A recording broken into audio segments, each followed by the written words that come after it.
On America.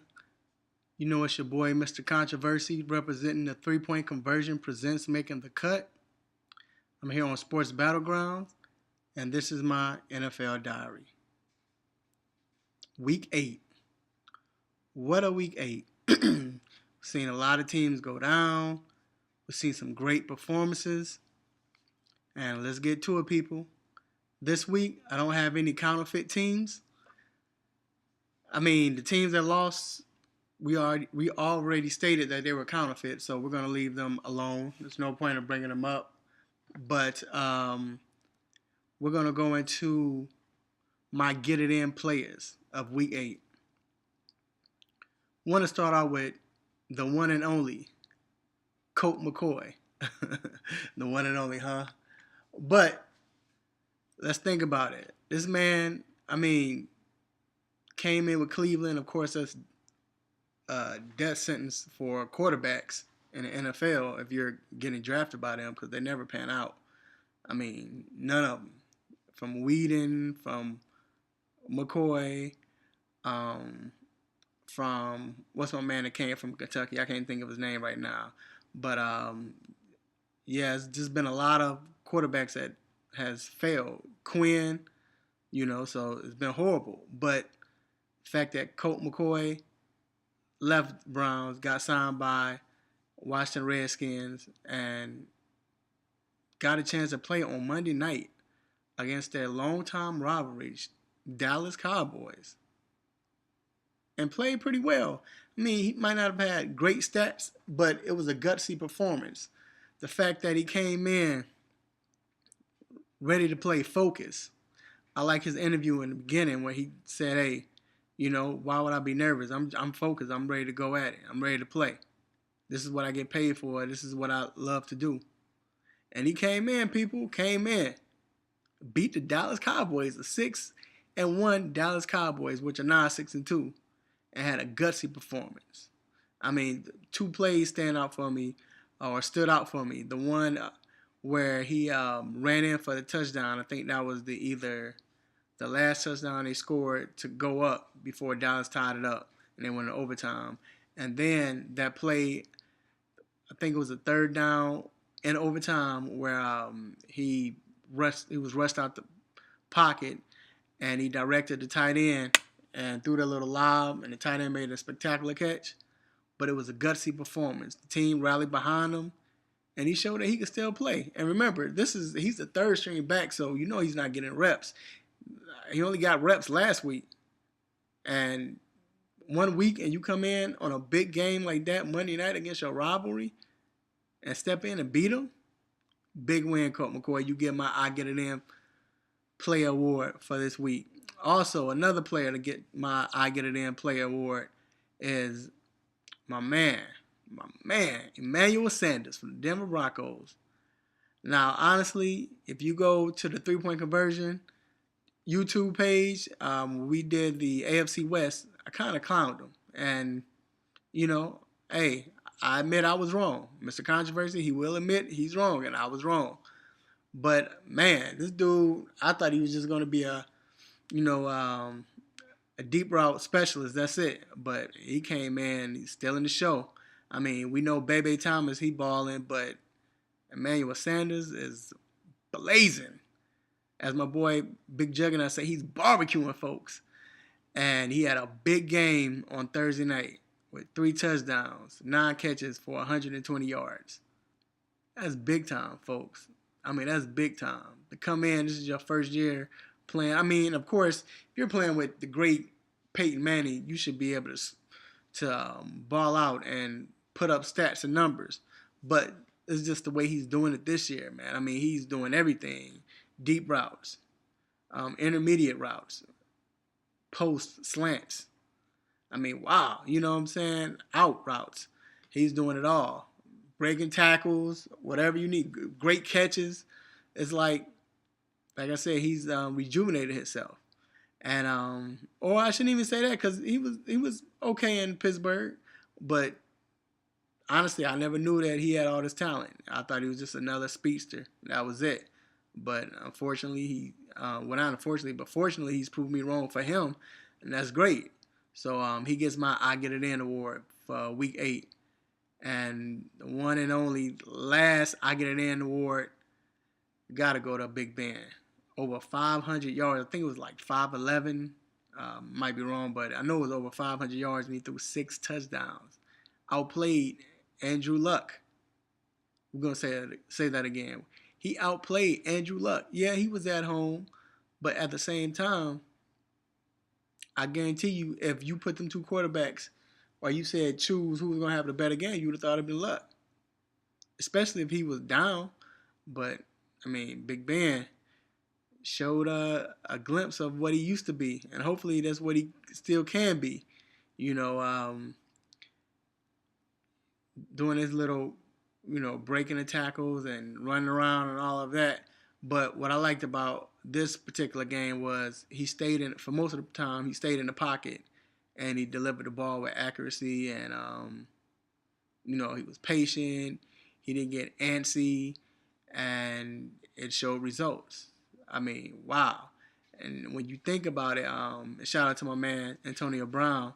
That dude is a beast too. Man, I think he might be the best receiver in the NFL right now. I mean, the fact that Calvin's not playing, I'm just saying who's playing right now. And just by this season, he has to be the best NFL receiver. But going back to Big Ben, I'm kind of wondering what would have happened or what happened or why didn't Emmanuel Sanders and Antonio Brown put up numbers like they're putting up now. Like Antonio Brown did, but man, he had Antonio Brown and Emmanuel Sanders. Somebody didn't do any. Somebody messed up, or they're not coaching right, or something. I don't know. But yes, still we give it up to Big Ben.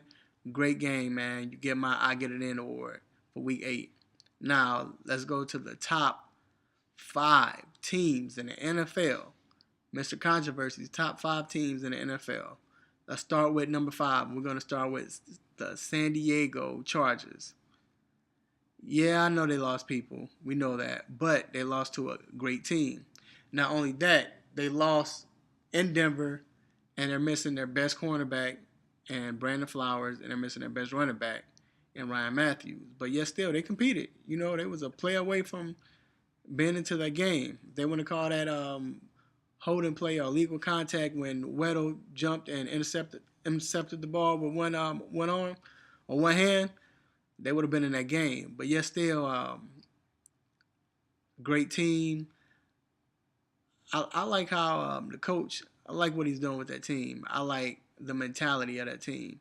Marty Ball was great, but I think the difference between the Marty Ball and what's going on with this team, they're using everybody.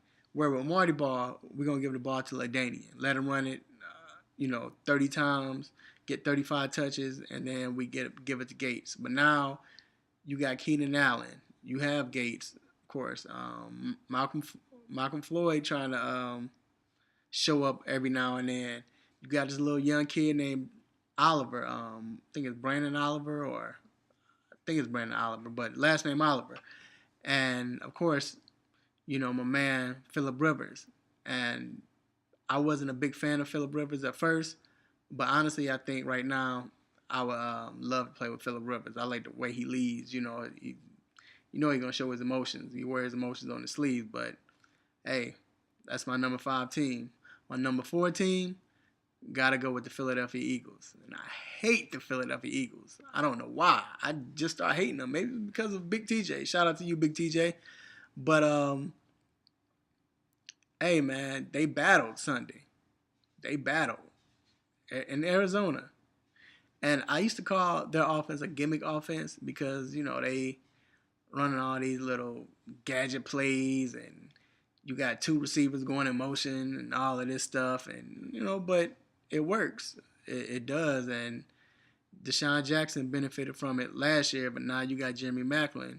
He's doing this thing, and the funny thing is the running back, he's not, my man Shady McCoy, he's not playing his best right now, So what's going to happen when he gets on his tip and start killing everybody like he usually does? So Philadelphia Eagles And the defense has stepped up too. Hey, my number 4 team. Going to the number 3, the team that beat them this week, the Arizona Cardinals. Can we say, or has it ever been, I got to check my stats, I got to have my sources and see what's going on. I got to check my sources, but has there ever been a coach that's won the Coach of the Year 2 years in a row? Think we might have a chance, folks. I think Bruce Arians might win that award 2 years in a row. I mean, man, I thought the Cardinals was going to be pretty good, but not like this. And they're playing like great teams and beating great teams, good teams. And, you know, they've won it with multiple quarterbacks. But then you got Fitzgerald look like he's rejuvenated. You got this little young kid named John Brown who's explosive. I like my well, not mine, but I like their running back, Arrington. He's doing his thing. I mean, he's better than what I thought he would be. You know, for fantasy, yeah, we're gonna go with him because he's gonna get the rock and everything. But hey, he's doing his thing. You know, like I said, I like the offense, the defense with the 2 corners, with and Honey Badger. So you got Peterson, Honey Badger, and you got your man Cromartie. You know, and Doc is out too this year. So that's my number 3 team. Going to the number 2 team. My number 2 team, the New England Patriots. Not because they embarrassed us on TV, on national TV, well, national TV down here on Sunday, but I just like the way they prepare. I mean, watching that game, you know, the Bears do the cover 2, but they took what we do the best, or what we think we do the best. They took that and used it against us, where they drew the fact that they changed their game plan and started doing a lot of play action and throwing these little slants, you know, and killing it because they're bringing the linebackers up, and you know how they do. You know, of course, you got the tight end. The defense look good. The cornerbacks, man. Reeves look like that dude is back. Then you got Browner, man. He guarding tight ends, wide receivers, running back, whoever. And of course, you know, Tom Brady and the evil genius. You know how they are. You know they are together. They gonna do their thing. So I got New England, my number 2 team, and the number 1 team, of course, the Denver Broncos. I'm not gonna say much about them because we already know they got the best regular season quarterback in history, maybe the best quarterback in history, and their defense is playing up to par. I mean, those 2 linebackers and DeMarcus Ware and number 50, I can never think of his name, but you know my man on the other side, hey, they doing their thing, they balling, you know. So like I mentioned before, Emmanuel Sanders, you can't stop him. So I just want to touch on something real quick, and I'm gonna end it. I want to talk about the rules they have to protect players, as far as the rule where with the quarterback you can't hit him in the head. I hate that rule. I understand if you come in and you use the crown of your head to hit him in the head. I get that. But if I'm trying to swat a ball down or block the pass, you know, and my hand come down and hit you on the head inadvertently, come on. That don't make sense. Why should I get penalized for that? Again, you're messing with the game. Then the rule that you can't hit the receiver, like a defenseless receiver, you know, you got players not scared to hit the receiver in the middle. I saw a few catches or this past week where in the middle, guy was gonna catch it, and instead of the safety coming in and hitting him, he like Eric Weddle did. He let him catch it because he was scared he's gonna get a penalty. Please, I understand you trying to protect the players, but come on, there's got to be a different way, because you're messing with the game. You're messing with the game. But I believe, as in Ryan Clark did Monday night, he actually hit the receiver, but his target was in between right here and the waist. So I guess you can do other things to prevent from getting the flag and still be effective. But once again, it's Mr. Controversy here on Sports Battleground. This is my NFL diary. Y'all make sure y'all subscribe, and I'm out.